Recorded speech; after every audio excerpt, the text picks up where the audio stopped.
are you, Steve? Yeah, Gil, lovely to be with you this evening or this afternoon, where you guys are. But it's Yes. a real honor just to be sharing with you. I'm from Belfast originally. If you've not heard of Belfast before, it's in the north of Ireland, the island of Ireland, and most people will know Belfast that the Titanic was built there. So I lived. So I lived all my life about 5 miles from where the Titanic was built.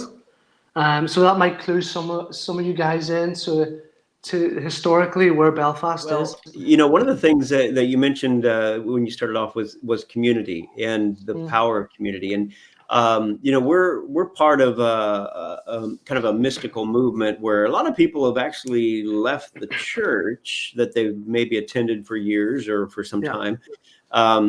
And yet one of the things that we try to emphasize is that, you know, all through the Bible, there is no talk about, you know, people as a general rule isolating themselves.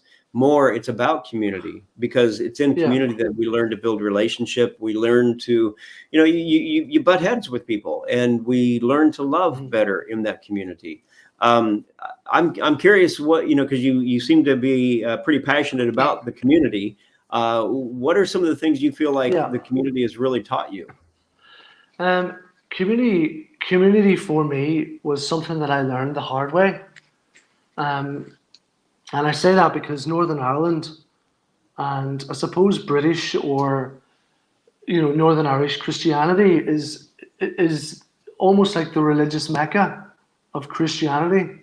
And I say that with deep respect. There's some beautiful men and women of God who you could deem as being religious and working within a framework and rules and liturgy, and there's nothing wrong with that. You know, we need those things to a degree, but I find myself over the years giving myself to church and ministry, and sadly, when, you know, I felt God was moving me to a different direction or to a different fellowship, you know, even with my family, you know, my young family, when we were we were married 15 years, we found that when we moved out of the framework of that particular church or that particular framework, you know, of doctrine or whatever you want to say, that those members didn't want to know us anymore. You know, just to be bold and to be blunt, you know, people that you've lived